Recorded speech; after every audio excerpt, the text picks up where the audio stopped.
Hello students, welcome back to my YouTube channel Barut English Hub. This is Rajni.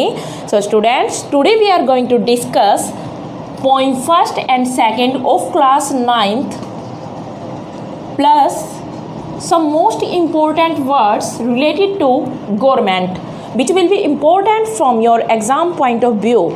तो देखिए students, आज जो हम इम्पोर्टेंट वर्ड्स करेंगे जो किससे रिलेटेड रहेंगे, गवर्नमेंट से रिलेटेड रहेंगे, जो कि आपके प्रीवियस ईयर एग्जाम्स में एचटेट के आ चुके हैं और साथ ही केबीएस, एनबीएस और भी एग्ज़ाम हैं जिनमें ये वर्ड्स पूछे जा चुके हैं गवर्नमेंट से रिलेटेड। तो आज हम उन सभी वर्ड्स को करेंगे, पर इससे पहले हम करेंगे क्लास 9th के पोएम फर्स्ट एंड सेकेंड जो कि मोस्ट इम्पॉर्टेंट है। तो देखिए, वैसे तो मैं आपको जितने भी पोइम्स हैं उनकी सिर्फ समरी करवाती हूँ और कुछ इम्पोर्टेंट पॉइंट्स उनसे रिलेटेड बताती हूँ, पर आज हम इस पोइम को, जो कि फर्स्ट पोइम है 9th क्लास की, देखिए पहले मैं इस बुक का नाम बताती हूँ आपको।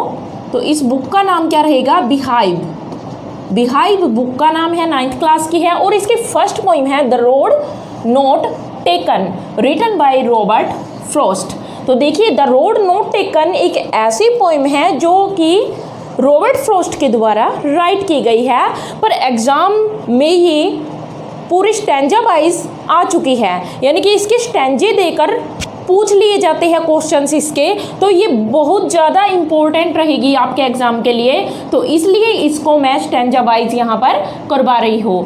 तो देखिए, स्टार्ट करते हैं हम हमारी first poem the road not taken, written by Robert Frost. तो देखिए, मैं आपको रॉबर्ट फ्रॉस्ट के बारे में यहाँ पर नहीं बताऊंगी, क्योंकि इससे पहले भी हम इसको डिस्कस कर चुके हैं रॉबर्ट फ्रॉस्ट को 12th क्लास की, जब आपको पोइम करवाई थी मैंने रोड साइड स्टैंड, तो वहाँ पर हमने रॉबर्ट फ्रॉस्ट को डिस्कस किया था। और देखिए क्यों इम्पोर्टेंट रहेंगे रॉबर्ट फ्रॉस्ट, आपको इसके बारे में सब कुछ करना है जो कुछ बताया गया है। और देखिए क्यों इम्पोर्टेंट है, क्योंकि देखिए प्लस 2 क्लास में यानी कि 12th में 5th पोइम है जो हमारी रोड साइड स्टैंड, वो भी रॉबर्ट फ्रॉस्ट की है। और उसके बाद हमने 10th क्लास की फर्स्ट एंड सेकंड पोइम की थी, वो भी रॉबर्ट फ्रॉस्ट के द्वारा ही रिटन है। और अब देखिए 9th क्लास में भी फर्स्ट पोइम ही दी है रॉबर्ट फ्रॉस्ट के, तो इस वजह से ये मोस्ट इम्पोर्टेंट पोइट हो जाते हैं हमारे लिए। तो रॉबर्ट फ्रॉस्ट अमेरिकन पोइट है, तो आज हम इन्हीं की पोइम फर्स्ट यहाँ पर करेंगे द रोड नॉट टेकन। तो इस पोइम में सबसे पहले देखते हैं हम इस पोइम का मैसेज क्या है। तो देखिए इस पोइम का मैसेज क्या है, the choice that we make. तो इसमें जो पोइट बताता है, the poet says that the choice that we make has an impact on our future and if we make a wrong choice we regret it but can't go back on it, so we must be wise while making choices। तो इस poem के अंदर poet का क्या कहना है Robert Frost का, कि जब हम कोई चॉइस लेते हैं, यानी कि हमारी लाइफ में कुछ ऐसी सिचुएशंस आ जाती है कि हमें 2 रास्तों में से किसी एक रास्ते पर जाना होता है, यानी हम उन 2 रास्तों पर एक साथ नहीं जा पाते, हमें वहाँ से एक जो बेटर ऑप्शन होता है वो चूज़ करना होता है। तो अब क्या होता है, we make has an impact on our future, और जब हम इस चॉइस को चूज़ करते हैं, इस ऑप्शन को चूज़ करते हैं, तो हमें इसका परिणाम हमारे फ्यूचर में देखने को मिलता है। यानी कोई भी ऑप्शन चूज़ करने से पहले हमें अपने फ्यूचर पर पड़ने वाले इसके इम्पैक्ट को, इसके प्रभाव को जान लेना चाहिए। And if we make a wrong choice, और अगर हम कोई गलत चॉइस यानी कि एक गलत डिसीज़न अपनी लाइफ में ले लेते हैं, वी रिग्रेट इट, तो हमें इसके लिए पछताना पड़ता है। It but can't go back on it, पर वहाँ से हम, यानी कि अगर हम फ्यूचर में किसी चॉइस पर आगे बढ़ चुके हैं, किसी ऑप्शन को हम चूज़ करके आगे बढ़ चुके हैं, तो हमारे पास ऐसा कोई पाथ नहीं होता, ऐसा कोई वे नहीं होता कि हम वापस लौट कर आ सके। यानी कि अगर एक बार हमने किसी चॉइस को ले लिया, किसी ऑप्शन को चूज़ कर लिया, तो उस पर से वापस लौटना हमारे लिए नामुमकिन हो जाता है। So we must be wise while making choices. तो इसलिए हमें क्या करना चाहिए, जब भी हम कोई ऑप्शन चूज़ करते हैं, कोई भी लाइफ में डिसीज़न लेते हैं, तो उससे पहले हमें बुद्धिमत्ता से सोच लेना चाहिए। हमारे पास ऐसी चॉइस करने से पहले हमें सोचना चाहिए कि हमें लाइफ में क्या डिसीजन लेना है। तो इसी पर हमारी पोइम वेस्ट है। तो देखिए, the road not taken, written by Robert Frost. Two roads diverged in a yellow wood. तो यहाँ पर जो पोइट रॉबर्ट फ्रॉस्ट है वो क्या कहते हैं, तो यहाँ पर देखिए जो रोड है इसके बारे में बताती हूँ। ये रोड क्या है, choice of life, choice of life, यानी कि ये रोड क्या है, हमारे लिए एक ऑप्शन है, एक चॉइस है हमारी लाइफ की। और यहाँ पर रॉबर्ट फ्रॉस्ट ने उसी चॉइस के बारे में बताया है। क्या डिस्कस करते हैं वो यहाँ पर, कि जो उन्होंने चुना था यहाँ पर रास्ता, या फिर इन्होंने किस रास्ते को छोड़ दिया था। तो उस जिस रास्ते को इन्होंने अपनी लाइफ में छोड़ दिया था उसी को ये यहाँ पर डिस्कस करते हैं कि क्या हुआ उसके साथ जब उसने इस रोड को छोड़ दिया था। Two roads diverged. अब देखिए रॉबर्ट फ्रॉस्ट है, जब एक बार किसी रास्ते से गुजर रहे थे तो वे किसी वुड्स में जाते हैं, यानी वुड की तरफ, एक जंगल की तरफ जाते हैं। वुड कैसा था यहाँ पर, येलो। अब देखिए येलो वुड है तो आप समझ सकते हो येलो क्यों होगा, क्योंकि वहाँ पर जितने भी लीव्स ऑफ द ट्री हैं ऑल हैव बिकम येलोइंग। तो वहाँ पर जितने भी पत्ते हैं पेड़ों के वो सारे के सारे पीले पड़ चुके हैं। तो येलो वुड क्यों कहा गया है। अब पीले पत्ते कब पड़ते हैं, किस सीज़न में पड़ते हैं, वो पड़ते हैं ऑटम सीज़न में। तो देखिए कौन सा सीज़न था, ऑटम सीज़न था, यानी पेड़ों के सभी पत्ते पीले पड़ चुके थे। और ये रोड है जो जंगल की तरफ जाता था।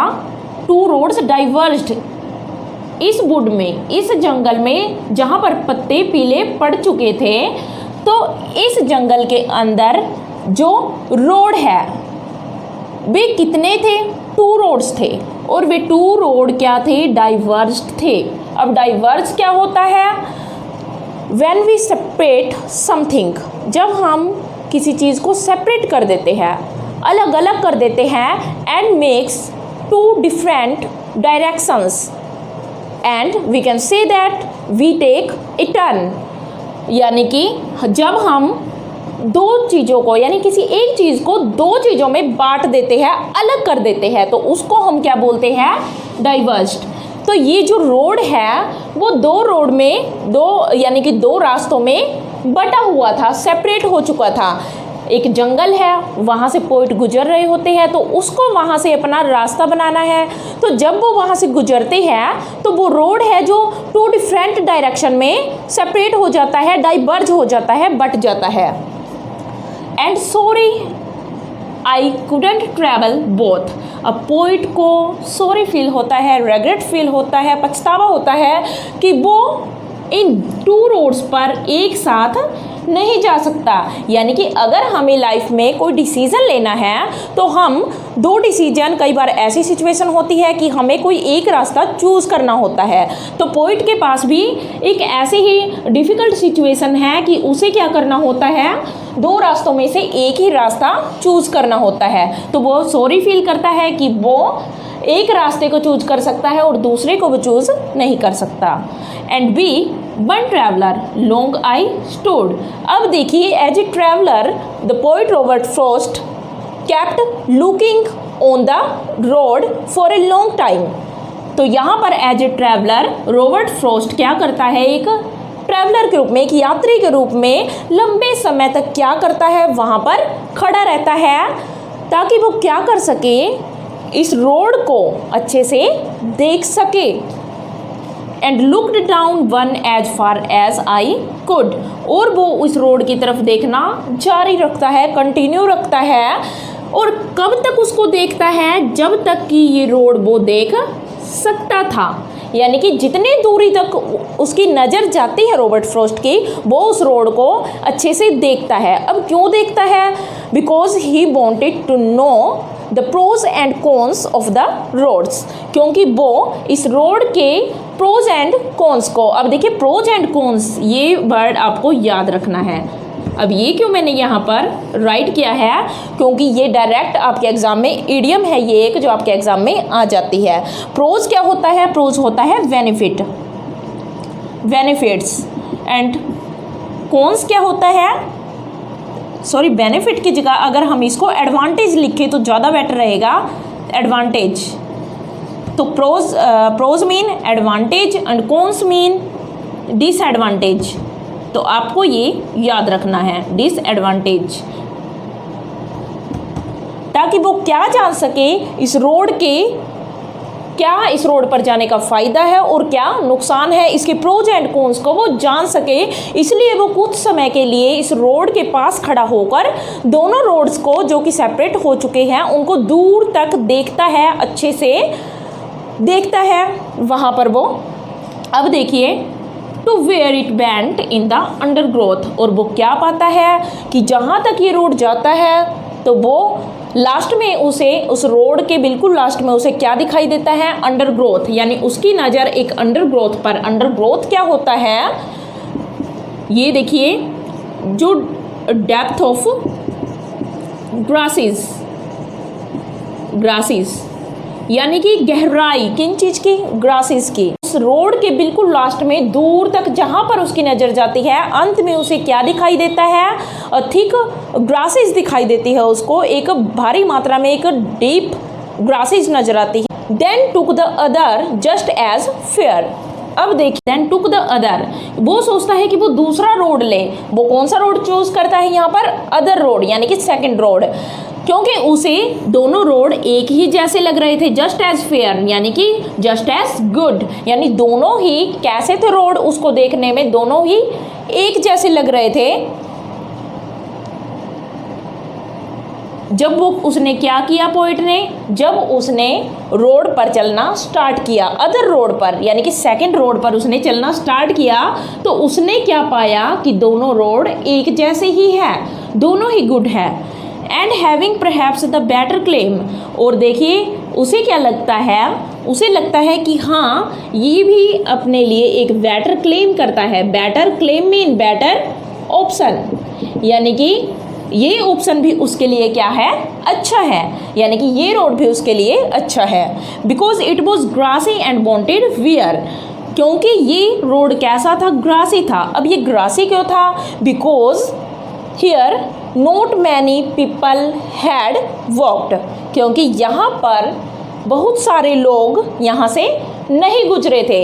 इन घास पर से बहुत सारे लोग नहीं गुजरे थे, तभी ये रोड क्या था? ग्रासी था, यानी कि उन ग्रासीज को ना ही कुचला गया था, ना ही वहाँ से कोई व्यक्ति गुजरा था।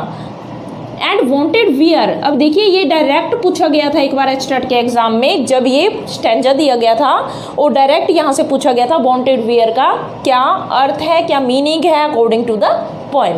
तो देखिए वॉन्टेड वियर मीन क्या होगा, यानी कि ऐसा रोड है ये जो कि अनयूज्ड है। Wanted wear mean unused and it want to some people passes on this road because the road wants some people passes on it, क्योंकि कुछ लोग ही यहाँ से गुजरे हो गए, इसलिए क्या है ये वांटेड वेयर, यानी कि यहाँ से आज तक कोई नहीं गुजरा होगा, मात्र कुछ ही लोगों के। Though as for that the passing there, और देखिए though as for that the passing there, अब जैसे ही वहाँ से पोइट गुजरता है, had worn them really about the same, तो वो क्या पाता है कि हाँ ये भी वॉन है, वॉर्न आउट होता है। देखिए वॉर्न आउट होता है डिस्ट्रॉयड, यानी कि किसी चीज़ को दबा के कुचल के डिस्ट्रॉय किया जा चुका हो। तो ये भी रोड आगे जाकर कैसा मिलता है, सेम मिलता है जैसे कि दूसरा रोड था, यानी कि इस पर से भी कुछ लोग गुजर चुके हैं। ये कौन पाता है, पोइट पाता है। And both that morning equally ले, और देखिए अब क्या होता है, पोइट उस मॉर्निंग में, उस सुबह को क्या पाता है कि हाँ दोनों ही रोड सेम सिग्निफिकेंस रखते हैं, यानी कि दोनों ही रोड्स का, दोनों ही रास्तों का उसकी लाइफ में क्या है, एक जैसा महत्व है। तो ये पोइट जान जाता है। In leaves no step had trodden black. तो देखिए यहाँ पर though as for that the passing there, अब जैसे ही वहाँ से पोइट गुजरता है, had worn them really about the same. अब पोइट पाता है कि हाँ ये दोनों रोड ही क्या है, सेम है। तो जैसे ही पोइट यहाँ से गुजरता है तो वो क्या पाता है कि दोनों ही रोड क्या है, सेम है। And both that morning equally ले। अब जिस सुबह वो यहाँ से गुजर रहा है वो क्या देखता है कि हाँ ये दोनों के दोनों ही रोड एक जैसे है। In leaves no step had trodden black, क्योंकि इसका रीज़न क्या है, क्योंकि यहाँ पर जो लीव्स है, पत्ते हैं, नो स्टेप हैड ट्रोडन, क्योंकि इन लीव्स पर एक भी स्टेप नहीं पड़ा है, एक भी कदम किसी ने नहीं यहाँ पर रखा है। और इस जिसकी वजह से ये क्या हो, ट्रोडन हो। ट्रोडन क्या होता है, किसी चीज़ को हम कुचल देते हैं पूरी तरह से, तो उसको हम बोलते हैं ट्रोडन। तो यानी कि इस लीव्स पर, जो इस रोड पर लीव्स है, कुछ पत्ते बिखरे हुए हैं, उन पर किसी ने आज तक पाँव रखकर इन्हें कुचला नहीं है। और ये आज तक क्या है, ग्रीन, यानी कि ये अभी तक हरे भरे हैं और ये ब्लैक अभी तक नहीं हुए हैं, क्योंकि यहाँ से कोई व्यक्ति नहीं गुजरा है। देखिए जब हम क्या करते हैं, ग्रीन लीव्स को कुचल दिया जाता है तो वे धीरे धीरे ब्लैक पड़ जाते हैं। तो अब क्या होता है, no step had trodden black, तो एक भी ऐसा स्टेप नहीं पड़ा है जिसकी वजह से ये ब्लैक हो जाए, यानी ये अब तक क्या है, फ्रेश है, ग्रीन है। Oh I kept the first for another day. अब देखिए पोइट क्या सोचता है कि कोई बात नहीं, मैं दूसरे रास्ते से जो उसने छोड़ दिया है, दैट ही हैड लेफ्ट, तो वो क्या सोचता है, इस रास्ते से वो किसी अन्य दिन जाएगा, यानी कि किसी दूसरे दिन इस रास्ते से वो चला जाएगा।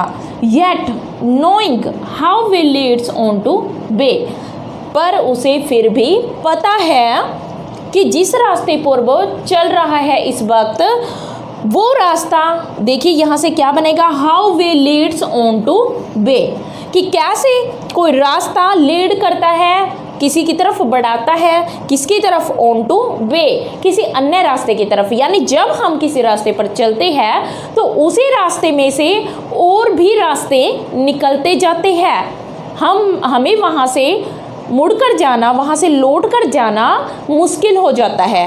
तो पोइट कहता है कि मेरे लिए अब लौट के जाना शायद मुश्किल होगा, क्योंकि ये रास्ता मेरे लिए और रास्तों को डिस्कवर करेगा, खोजेगा।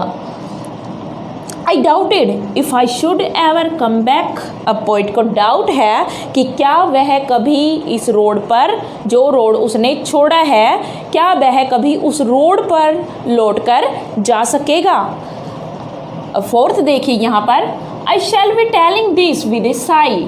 अब देखिए कुछ समय बीत चुका है, अब पोइट है जो अपने पास्ट की कुछ मेमोरीज को रिमेंबर करता है और क्या कहता है, I shall be telling this with a sigh, कि मैं ये एक साई के साथ, साई क्या होता है, आहें भरना इसको कह सकते हैं, या फिर रिलीफ, साई क्या होता है, रिलीफ, कि एक आराम महसूस करना। तो पोइट क्या कहता है, मैं आराम महसूस करता हूँ, ये कहता हुआ। Somewhere ages and ages hence, hence mean here, कि यहाँ पर वेशक से कई एजेस के बाद, कई यानी कि एजेस एंड एजेस मीन बहुत समय उसको गुजर चुका है इस बात को। Two roads diverged in a wood, कि जब क्या हुआ था मेरे साथ, दोबारा से अभी रिमेंबर करते हुए क्या कहता है पोइट, कि मेरे साथ क्या हुआ था जब मैं एक जंगल से गुजर रहा था, तो मेरे पास टू रोड्स थे, जो एक रोड था जो कि टू रोड्स में डाइवर्ज था, बटा हुआ था।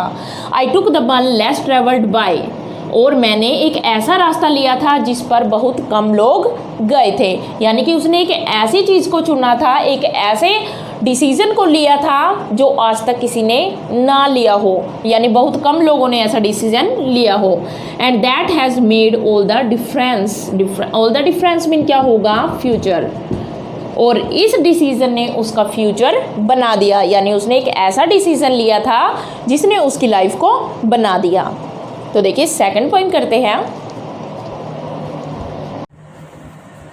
तो देखिए स्टूडेंट, सेकंड पॉइंट है हमारे पास wind, written by Subramanian Bharati. Subramanian नहीं है ये, सुब्रमण्यम भारती।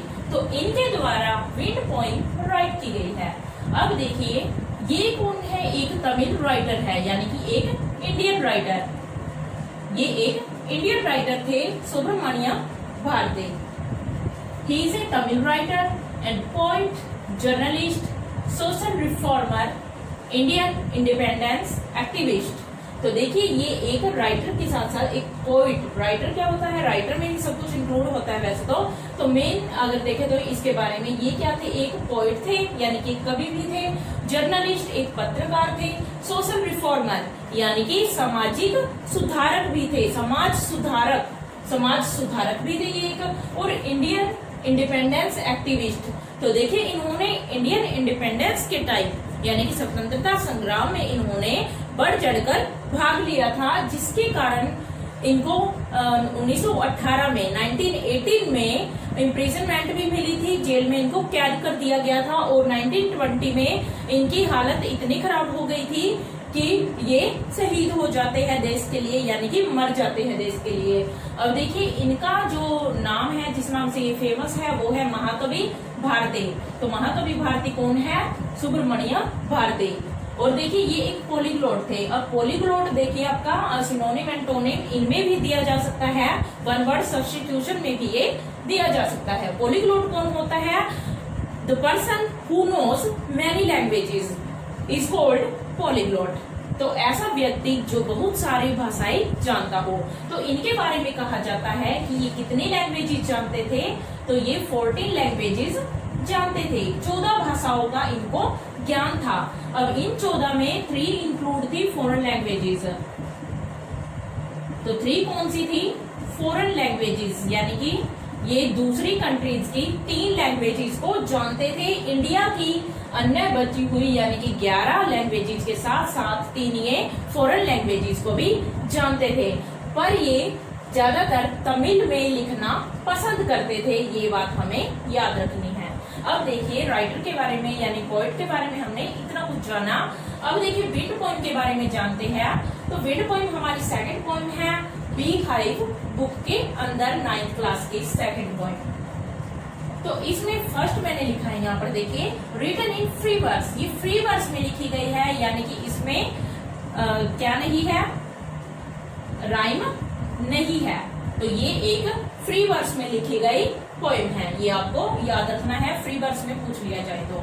अब देखिए जो ये विंड है इस पोएम में, wind is a symbol of adversities of life. तो विंड क्या है, एक सिंबल है, किस चीज का, एक संकेत है, चिन्ह है, एक किस चीज का है, जो हमारी लाइफ में एडवर्सिटीज आती है।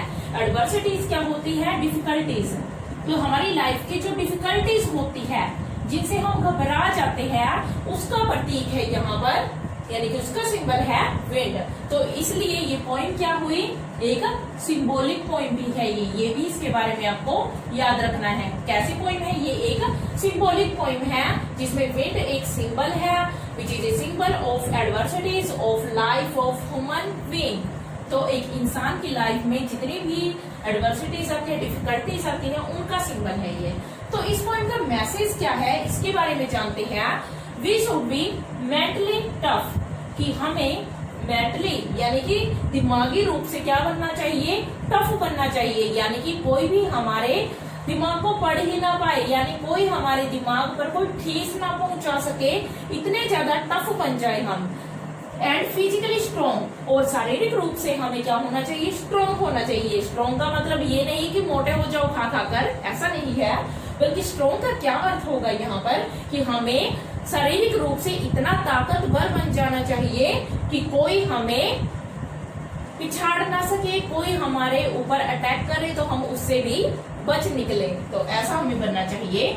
इन order to survive the hardships of life, ताकि हम अपने लाइफ की हार्डशिप्स के होते हुए भी, हार्डशिप में वही डिफिकल्टी जो यहाँ पर राइट किया है मैंने, यानी कि हार्डशिप के, यानी मुश्किलों के होते हुए भी, डिफिकल्टीज के होते हुए भी हम इस जिंदगी में सरवाइव कर सके, यानी अपना जीवन यापन हम कर सके। किस चीज के बावजूद, बेशक से हमारी लाइफ में कितनी भी प्रॉब्लम क्यों ना हो जाए, क्यों ना आ जाए, फिर भी हमें क्या करना होगा, सरवाइव करना होगा। तो इसके लिए हमें मानसिक और शारीरिक दोनों रूप से ही क्या बनना होगा, स्ट्रॉन्ग बनना होगा। अब देखिए पॉइंट के अंदर की बात करते हैं हम। तो देखिए फर्स्ट पार्ट है जो यहाँ पर, उसमें क्या कहा गया है, एक्शन ऑफ द विंड। तो इसमें हमें पोइट के द्वारा विंड के एक्शंस के बारे में बताया जाता है, यानी कि विंड यहाँ पर क्या क्या करती है, क्या क्या वो एक्शंस करती है, क्या क्रियाएं करती है। Poet asks the wind to come softly. तो सबसे पहले पोइट एक रिक्वेस्ट करता है, एक प्रेयर करता है विंड से कि वो कैसे आए, अगर आना है तो इन हवाओं को कैसे आए, वो सॉफ्टली आए, ना कि इतने भयंकर रूप से, इतनी तेजी से आए कि सबका नुकसान हो जाए।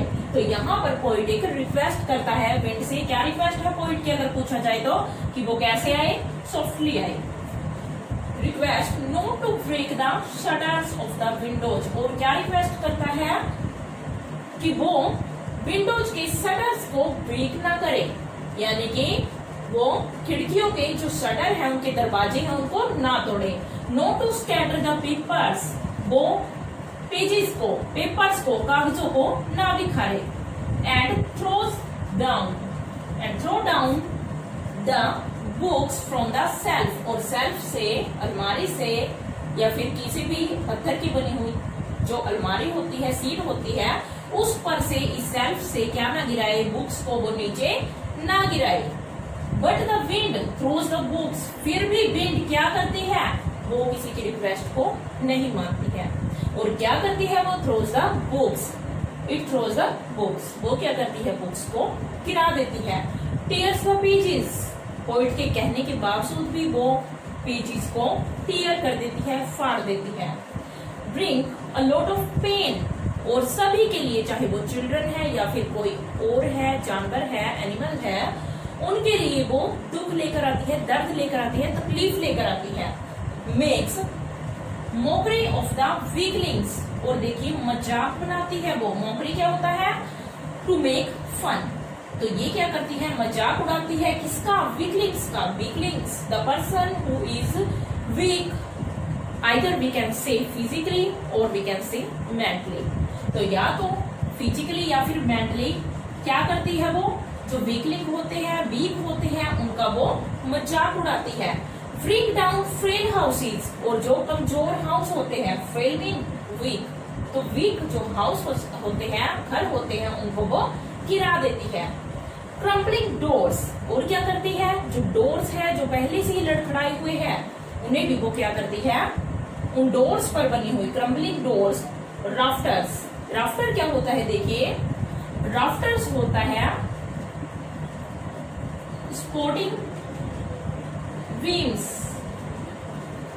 Of the roof under a house. यानी कि जो भी घर में क्या होती है, रूफ को सपोर्ट करती है, उसको सपोर्ट करती है किसी रूफ को, या फिर सपोर्ट, यहाँ पर हम लिखेंगे सपोर्टिंग, सपोर्ट करती है जो बीम्स, सपोर्टिंग बीम्स, यानी सपोर्ट करने वाली जो बीम्स होती है, जो कि जिसपे रूफ, हमारी छत टिकी होती है घर की, उनको वो क्या करती है, उनको वो गिरा देती है। And even weak hearts. और यहाँ तक कि साथ ही साथ वो क्या करती है, जो कमजोर दिल होते हैं, उनको भी वो गिरा देती है। यानी यहाँ पर देखिए कमजोर दिलों को विंड से क्या घबराना, सोचने वाली बात है। तो यहाँ पर क्या होगा, यहाँ पर एज ए सिंबल यूज किया गया है हर्ट्स को, क्योंकि हमारी लाइफ में अगर विंड, विंड क्या है, किस चीज का प्रतीक है, किस चीज का सिंबल है, एडवर्सिटीज का। यानी जब हमारी लाइफ में क्या आती है, दिक्कतें आती हैं, कुछ मुश्किलें आती हैं, डिफिकल्टीज आती है, सोरोज आते हैं, दुख आते हैं, तो इन तकलीफों को, यानी कि इन तकलीफों की वजह से क्या होता है, हमारे हार्ट है जो वो गिर जाते हैं। यानी कि हमारा दिल है जो बिल्कुल कमजोर होता है, जो कि किसी भी तकलीफ से क्या होगा, घबरा जाएगा। तो ऐसा यहाँ पर कहने का अर्थ हुआ। तो यानी कि ये विंड है जो ये तकलीफें है हमारे दिलों को भी, जो कि कमजोर दिल है उनको भी ये गिरा देती है, खत्म कर देती है। Crushes everything that is weak, और हर एक ऐसी चीज जो कि कमजोर है, हर चीज को वो क्रश कर देती है। अब देखिए पोइट एडवाइजेस अस। अब देखिए पोइट ने इसके बारे में बता दिया हमें, पहले तो रिक्वेस्ट की पोइट ने, उसके बाद बताया कि जो ये विंड है हमारी लाइफ में क्या कुछ करती है, ये उन्हीं को गिराती है जो पहले से ही सभी चीजें आपने देखा होगा क्या है, ये सभी वीक है, यानी कि वो सारी की सारी कमजोर है। तो ये कमजोर चीजों को ही गिराती है, यानी दुखी सिर्फ वो ही इंसान ज्यादा होते हैं जो कमजोर होते हैं और उस दुखों से वो डगमगा जाते हैं। अब देखिए पोइट क्या कहता है, हमें एडवाइस देता है इस विंड से बचने की, इन तकलीफों से बचने की। To be strong to save ourselves from the wind, ताकि हम क्या कर सके, खुद को सेव कर सके, खुद को बचा सके। किस चीज से बचा सके, हम खुद को स्ट्रॉन्ग करके सेव कर सके, बचा सके। अवर सेल्व्स में हमें खुद को बचाना है, खुद को स्ट्रॉन्ग बनाकर। फ्रॉम द विंड, किससे, इस विंड से, इन तकलीफों से। Build strong homes with firm strong doors, और क्या करके, स्ट्रॉन्ग होम बना के, मजबूत घर बना के, फर्म स्ट्रॉन्ग डोर बना के, मजबूत दरवाजे बनाकर। बॉडीज एंड हार्ट, और मजबूत शरीर बनाकर, मजबूत दिल बनाकर। Because the strong wind blows out the weak fire. तो देखिए क्योंकि जो कि स्ट्रॉन्ग विंड है, एक प्रबल, एक मजबूत, एक ताकतवर, पावरफुल जो विंड है, हवा है, blows out the weak fire, वो सिर्फ किसको बुझा सकती है। ब्लोज आउट क्या होता है, बुझाना। ये देखिए डायरेक्ट आ जाता है ये भी phrase, blows out verb phrase है ये एक। तो ब्लोज आउट क्या कर देता है, बुझाना, ब्लोज आउट बुझाना। तो ये किसको बुझा देती है, जो कि वीक फायर, यानी कि जब कोई चिंगारी होती है छोटी सी आग की, उसको तो ये क्या करती है, बुझा देती है। But makes the strong fires roar and flourish, पर जो स्ट्रॉन्ग फायर होती है, यानी कि जब ज्यादा आग होती है, मान लो जंगल की आग है, तो उसको वो और ज्यादा क्या कर देती है, और ज्यादा फायरी बना देती है, और ज्यादा रोअरी बना देती है, और फ्लोरिश कर देती है, यानी कि और भी पनपने में, आग के और ज्यादा पनपने में क्या करती है ये विंड, मदद करती है। Poet do comparison of the wind to god winnows. तो इसमें हमें याद रखना है, पोइट विंड का कंपैरिजन किसके साथ करता है, वो करता है गॉड के साथ। और गॉड किसका क्या बताया गया है यहाँ पर, गॉड एज ए विनोज। विनोज क्या होता है, विनोज होता है जब हम क्या करते हैं, विनोज ऐसी चीज है, फटकना कहते हैं जिसको हम, यानी कि जब हम क्या करते हैं, अनाज वगैरह में से जो कि उनका जो रबिश होता है, जो उनकी एक्स्ट्रा चीजें होती है, खराब चीजें या फिर छिलके होते हैं अनाज के, जब हम उसको फटकते हैं तो उसको हम क्या बोलते हैं, विनोज बोलते हैं। तो गॉड विनोज क्या करता है, just like winnows separate the grain from the chaff. तो जैसे कि गॉड विनोज है, यानी कि भगवान जो कि विनोर के रूप में काम करता है, विनोर फटकने वाले के रूप में काम करता है। सेपरेट द ग्रेन जो क्या कार्य करता है, ग्रेन को यानी कि अनाज को साफ से, साफ क्या होता है, इसको हम बोलते हैं साफ। तो इस साफ को वो क्या करता है, साफ होता है जो एक्स्ट्रा रबिश होती है, उसको वो क्या करता है, अनाज से अलग करता है। ठीक उसी तरह से सिमिलरली विंड गॉड, जो ये भगवान है, कौन सा भगवान, विंड गॉड, जो ये हवा को भगवान का रूप दिया गया है यहाँ पर, wind god separates the weak, जो कमजोरों को किससे अलग करता है, स्ट्रॉन्ग से, यानी भगवान भी उसकी मदद करता है। आपने कहावत सुनी ही होगी ना, प्रोवर्ब, कि भगवान भी उसी की मदद करता है जो अपनी मदद खुद कर सकते हैं। यानी कि भगवान क्या करता है, कमजोर लोगों को जो मजबूत लोग हैं उनमें से अलग करता है। जैसे कि विंड है जो कमजोरों को तो गिरा देती है, जैसे कमजोर आग को बुझा देती है, और जो तेज आग होती है उसको और ज्यादा प्रबल होने में मदद करती है। Poet says be friends to wind. अब पोइट क्या कहता है कि हमें क्या करना चाहिए, विंड के साथ दोस्ती कर लेनी चाहिए, so that it can flourish us, ताकि यह एक आग की तरह, स्ट्रॉन्ग जो फायर है उसकी तरह हमें फ्लोरिश होने में और ज्यादा पनपने में वो मदद करे। तो देखिए स्टूडेंट्स, अब हम करेंगे some most important words related to the government system. तो देखिए यहाँ पर हम सिर्फ वही वर्ड्स करेंगे जो हमें एग्जाम पॉइंट ऑफ व्यू से लगता है कि वो आ सकते हैं आपके एग्जाम में। कोई भी ऐसा वर्ड हम नहीं करेंगे जो आपके एग्जाम में नहीं आएगा। तो देखिए यहाँ पर क्या है, ऑटोक्रेसी है, एक वर्ड यहाँ पर राइट किया है मैंने 22 पर। तो ये वर्ड आपका HTET में आ चुका है 16 के एग्जाम में। और देखिए इसके अलावा भी यहाँ पर लिबरलिज्म है, ये भी आ चुका है, फासिज्म भी आ चुका है, और भी कई वर्ड हैं जो आपके एग्जाम में HTET के एग्जाम में आ चुके हैं। तो अब हम क्या करेंगे, इसलिए हम कुछ गवर्नमेंट से रिलेटेड, गवर्नमेंट सिस्टम से रिलेटेड वर्ड्स करेंगे जो आपके एग्जाम पॉइंट ऑफ व्यू से इम्पोर्टेंट रहेंगे। तो सबसे पहले यहाँ पर है मोनार्की। तो मोनार्की क्या होता है, an autocracy government by a monarch who inherits the authority.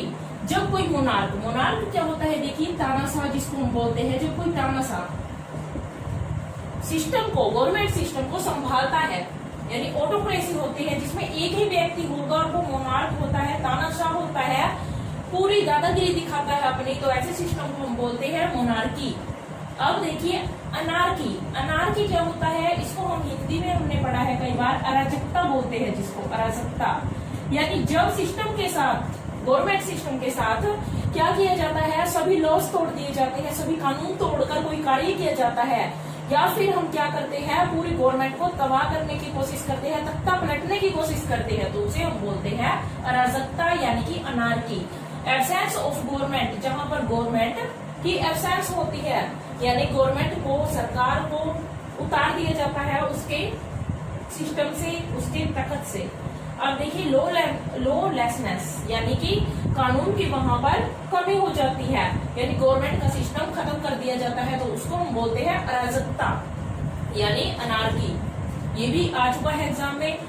Dyarchy. अब डायरकी क्या होता है, डाई होता है एक रूट वर्ड जिसका मीनिंग होता है टू, यानी dyarchy mean a joint government, जहां पर 2 पर्सन या फिर ज्यादा पर्सन क्या करते हैं, ज्यादातर ये 2 के लिए ही यूज होगा, जहाँ पर 2 पर्सन ज्वाइंटली क्या करते हैं, रूल करते हैं, शासन करते हैं। तो यहाँ पर इसको हम बोलते हैं हिंदी में द्वैध शासन, द्वैध शासन।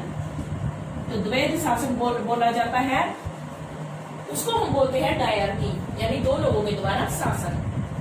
ओलिगार्की।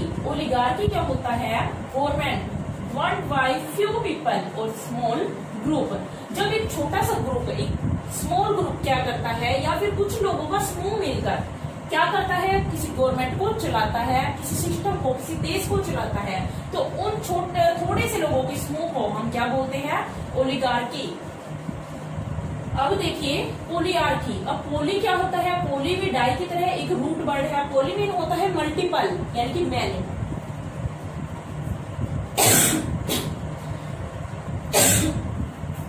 यानी कि मैनी। अब देखिए polyarchy mean government world by multiple, यानी कि मैनी पीपल। एक ऐसी सरकार जो कई लोगों के द्वारा मिलकर चलाई जाती है, तो उसको हम बोलते हैं पोलियार्की। ये भी आ चुका है एग्जाम में। अब देखिए गायनेकोक्रेसी। गायनेकोक्रेसी, तो यहाँ पर देखिए एक बात नोट की होगी आपने, जितने भी है क्रेसी या फिर आर्की से, यहाँ पर आर्की से रिलेटेड है हमारे 5 और एक 5 वर्ड्स है जो हमारे अनार्की से रिलेटेड है, और उसके बाद आती है क्रेसी से रिलेटेड। गायनेकोक्रेसी, ऑटोक्रेसी वहां पर हम बाद में करेंगे। गायनेकोक्रेसी क्या होता है, देखिए गायनो जो भी वर्ड आ जाए, GYNO, गायनो वर्ड आ जाए तो समझ लेना कोई भी वर्ड है तो वो वुमेन से रिलेटेड होगा। इसको आप याद रखना, गायनो एक रूट वर्ड है, या गायने या गायनो। तो गायनेकोक्रेसी क्या होता है, रूल्ड बाय ए वुमेन, जहां पर एक औरत किसी भी प्रधानमंत्री के पद पर, राष्ट्रपति किसी देश में होता है तो उसके पद पर, या फिर पूरी गवर्नमेंट को ही संभालने वाली कौन होगी, एक वुमेन होगी। जब एक वुमेन शासन करेगी, एक औरत शासन करती है, तो उसको हम बोलते हैं गायनेकोक्रेसी। अब देखिए गायनेकोक्रेसी, अब याद करने की ट्रिक बताती हूँ छोटी सी। गाय से आपको समझ आ रहा होगा, गाय क्या है, हमारी माता है, तो एक औरत भी एक माता की तरह है। तो हमें क्या करना होता है, गाय को, गाय भोली भाली होती है, एक औरत भी भोली भाली ही होती है, कहा जाता है ये। तो गाय क्या है, यहाँ पर गाय से रिलेट करोगे आप एक औरत को, तो गायनेकोक्रेसी क्या होगा, रूल्ड बाय ए वुमेन, यानी कि एक औरत के द्वारा शासन या फिर रूल, उसको हम कहेंगे गायनेकोक्रेसी। ओली होगा मल्टीपल, ओली होगा स्मॉल, और डाया होगा 2, डाया या फिर डाई, डाया या डाई दोनों ही टू से रिलेटेड है। अनार्की क्या होगा, जहां पर लोलेसनेस होगी। मोनार्की क्या होगा, mono, mono mean single. Mono क्या होगा, मोना किससे निकला है, रूट वर्ड मोनो से निकला है, जिसका अर्थ होता है सिंगल। अब देखिए टेकिस्टोक्रेसी, तो कुछ दिन पहले मैंने क्या करवाया था, कैको वर्ड आपको बताया था। एक रूट वर्ड है कैको या फिर कैकी। कैको, कैको ये दोनों ही किससे रिलेटेड है, बैड से। कैको ग्राफी मैंने करवाया था आपको, वहां पर बताया था बैड राइटिंग। तो कैको क्या होता है, बैड। तो यहां पर भी कैकी है, कैकी भी कैको से ही रिलेटेड है, कैको। तो देखिए कैकी स्टोक्रेसी रूल्ड बाय बैड पीपल, यानी कि जब क्या करता है कैको वर्ड, यानी कि बैड पीपल के द्वारा, क्रेसी क्या होता है, शासन। जब बैड पीपल के द्वारा शासन चलाया जाता है, रूल्ड बाय बैड पीपल, और लीस्ट सुटेबल, यानी कि ऐसे व्यक्ति जो सुटेबल ही नहीं है वो क्या रहेंगे, बैड ही तो होंगे। तो least suitable citizens of A state, ऐसे व्यक्ति यानी बेकार व्यक्ति, फोर्स दैट, ऐसे व्यक्ति क्या करते हैं जब किसी शासन को चलाते हैं तो उसको हम बोलते हैं टेकिस्टोक्रेसी। नेक्स्ट है हमारे पास neocracy. Neocracy mean ruled by new people. New किससे रिलेट होगा, न्यू से। अब नियो क्या होता है, न्यू की ही एक टर्म है, एक फॉर्म है नियो। नियो मीन क्या होता है, न्यू। तो जब न्यू पीपल कैसे होंगे, जिसको कोई समझ नहीं होगी शासन की, कोई पॉलिटी इसमें आ जाता है हमारी, कह सकते हो आप, जो भी पॉलिटिकल सिस्टम है इसमें कोई भी नया नेता आता है तो वो इनएक्सपीरियंस्ड होता है, उसको कोई एक्सपीरियंस नहीं होता, न्यू होता है क्योंकि वो। तो न्यूक्रेसी क्या होगा, जहां पर न्यू पीपल या फिर न्यू पर्सन क्या करेगा, शासन करेगा। तो न्यू क्या होगा, इनएक्सपीरियंस्ड होगा, जहां पर इनएक्सपीरियंस्ड पीपल का शासन हो, जिनको समझ ही नहीं हो शासन की, ऐसे लोग शासन चलाए तो वहां पर होगा न्यूक्रेसी। और इसको हम क्या कर सकते हैं, हु आर न्यू से भी रिलेटेड करेंगे। अपस्टार्ट रूल भी इसको कहा जाता है, अपस्टार्ट रूल, यानी कि बिल्कुल शुरुआती रूप से कोई शासन चलाया जाता है।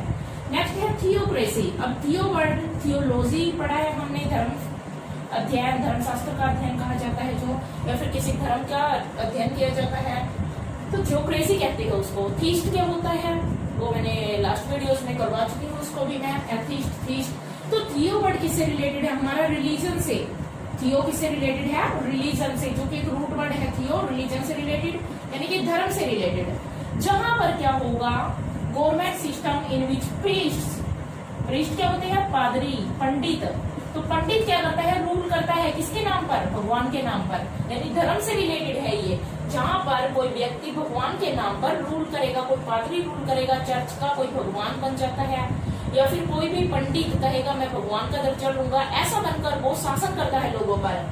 कुछ आपने देखा होगा जो बाबा लोग होते हैं, सेंट्स होते हैं, क्या करते हैं, सेंट्स को, वो लोगों को उल्लू बनाते हैं, वो खुद भगवान का दर्जा पाकर।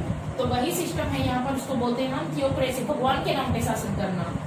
अब है अरिस्टोक्रेसी, ये तो बहुत बार रिपीट हो चुका है। देखिए अरिस्टोक्रेसी वर्ड, ये हमारा केवीएस में भी आ चुका है, एनवीएस में भी आ चुका है, एचटेट में भी आ सकता है, कोई जरूरी नहीं है, याद कर लेना इसको। अरिस्टोक्रेसी एचटेट में भी मिल सकता है हमें। अरिस्टोक्रेसी क्या होता है, people of highest social class, यानी जहां पर हाईएस्ट सोशल क्लास के उच्च वर्ग के लोग, who often have special titles, जिनको हम कहते हैं, देखिए उच्च वर्ग के लोग यानी कुलीन लोग, कुल, जिनका कुल बहुत बड़ा हो, ऊंचे कुल के लोग जब शासन करते हैं, जिनको स्पेशल टाइटल्स मिले होते हैं। तो स्पेशल टाइटल से रिलेटेड आ जाए तो भागकर आप क्या करोगे, यहाँ पर कर देना कि। तो अरिस्टोक्रेसी क्या होता है, जहां पर कुलीन लोग यानी हाईएस्ट रैंक के लोग, जिनके पास कुछ टाइटल्स होते हैं, वो शासन करते हैं, तो उसको हम अरिस्टोक्रेसी कहते हैं। नेक्स्ट है ब्यूरोक्रेसी। ब्यूरोक्रेसी क्या होता है, अब ब्यूरो तो आपने सुना ही होगा। अब देखिए ब्यूरोक्रेसी क्या होगा, रूल्ड बाय गवर्नमेंट ऑफिशियल्स।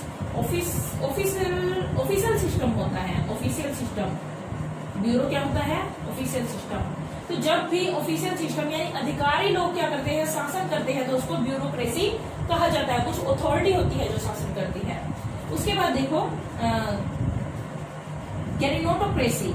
गेरिनोटोक्रेसी क्या होता है, government govern by old people. अब देखिए गैरो से आप इसको रिलेट कर लेना, याद करने का एक ट्रिक है ये एक गैरो। अब गैर कौन हो जाते हैं, देखिए हिंदी में लिखते हैं हम इसको गैर। गैर कौन हो जाते हैं, जैसे ही कोई ओल्ड हो जाता है तो उसको गैर जैसा उसके साथ बिहेव किया जाता है, जैसे कि वो हमारी फैमिली का हिस्सा ही नहीं है। ओल्ड होते ही माँ बाप को, चाहे हमारे दादा दादी हो, उसके साथ कैसा व्यवहार करना शुरू कर देते हैं लोग, गैर जैसा व्यवहार करना शुरू कर देते हैं। तो इससे आप रिलेट करोगे गेरोंटोक्रेसी। गेरोंटोक्रेसी किसकी होगी, ओल्ड पीपल, जहाँ बूढ़े लोग शासन करते हैं, बूढ़े लोगों का शासन या गवर्नमेंट। अब देखिए प्लूटोक्रेसी। प्लूटोक्रेसी क्या है, प्लूटो। अब प्लूटो को धन का देवता भी कहा जाता है, तो किससे रिलेटेड होगा, वेल्दी पीपल, जहां पर अमीर लोग शासन करते हैं, गवर्नमेंट संभालते हैं, वहां पर क्या होगा, प्लूटोक्रेसी। अब देखिए meritocracy, government by superior intellects, जहां पर बुद्धिमान लोग, समझ जिनकी सबसे ऊपर है, ऐसे लोग शासन करते हैं। सुपीरियर, बेस्ट लोग होंगे, सबसे अच्छे लोग होंगे, शासन करेंगे। बैड तो होंगे कैकिस्टोक्रेसी। और जो मेरिटोक्रेसी होगा वहां पर क्या होंगे, जो किसी को मरने नहीं देंगे, यहाँ से लिंक करोगे, वे लोग जो किसी को मरने नहीं देंगे। मेरिटोमीन, जो लोग किसी को मरने नहीं देंगे, और वो कैसे होंगे, सुपीरियर ही तो होंगे, बेस्ट ही तो होंगे।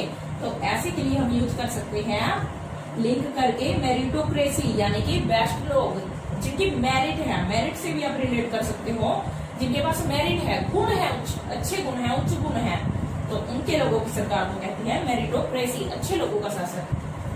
कैपिटलिज्म, ये वर्ड भी आ चुका है आपका एग्जाम में। कैपिटलिज्म देखिए पूंजीवाद होता है, साफ साफ यहाँ पर कैपिटल क्या होती है, पूंजी।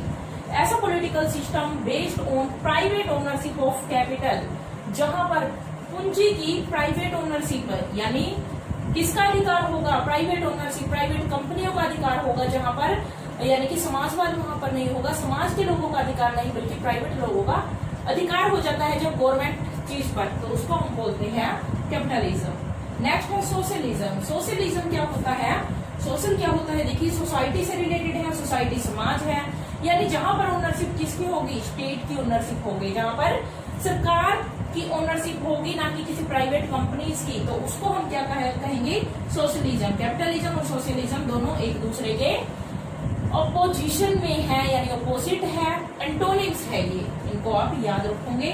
कैपिटलिज्म प्राइवेट, जो सरकारी माल पर प्राइवेट हक होगा, सोशलिज्म जो प्राइवेट पर गवर्नमेंट रूल होगा, गवर्नमेंट का हक होगा।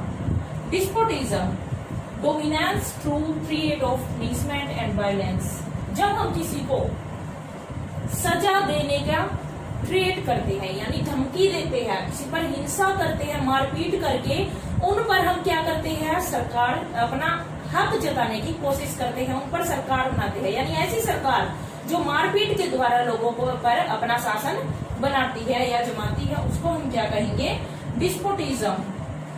उसके बाद देखिए टोटलिटेरियनिज्म, ये वर्ड भी आ चुका है आपका। टोटलिटेरियनिज्म क्या होता है, कंप्लीट मोनार्की, जहां पर पूरी तरह से ही क्या होगा, मोनार्की का सिस्टम होगा, तानाशाह वाला सिस्टम होगा, तो ऐसे को हम क्या कहेंगे, टोटलिटेरियनिज्म।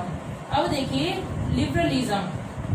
लिबरलिज्म क्या है, ये वर्ड भी आ चुका है, liberalism, a political system that favours social progress by reform and changing laws, जहां पर एक ऐसा सिस्टम होगा जहां पर क्या किया जाएगा, फेवर किया जाएगा, किसका, समाज की तरक्की का फेवर किया जाएगा, कि समाज तरक्की करे। तो कैसे करे वो तरक्की, अपने जो भी पुराने कानून है उनको नए में बदल के सुधार करे समाज का, तो उसको हम क्या कहेंगे, लिबरलिज्म। पर सुधार कैसे हो, लॉज का चेंज करके, यानी पुरानी चीजों को खत्म करके नई चीजों को लाया जाए, रादर देन बाय रिवोल्यूशन, ना कि क्रांति से। क्रांति से सुधार ना हो, जहां पर पुरानी चीजों को खत्म करके नया लाकर सुधार किया जाए, उसको हम कहते हैं लिबरलिज्म। अब देखिए फेडरलिज्म। फेडरलिज्म क्या है, लिबरलिज्म और फेडरलिज्म एक साथ याद करोगे आप। Government in which same territory controlled by two level of government, large and small territory, यानी कि जहां पर क्या होते हैं, देखिए टू टाइप की गवर्नमेंट होती है, हम संघ बनाते हैं, वहां पर संघवाद बोलते हैं।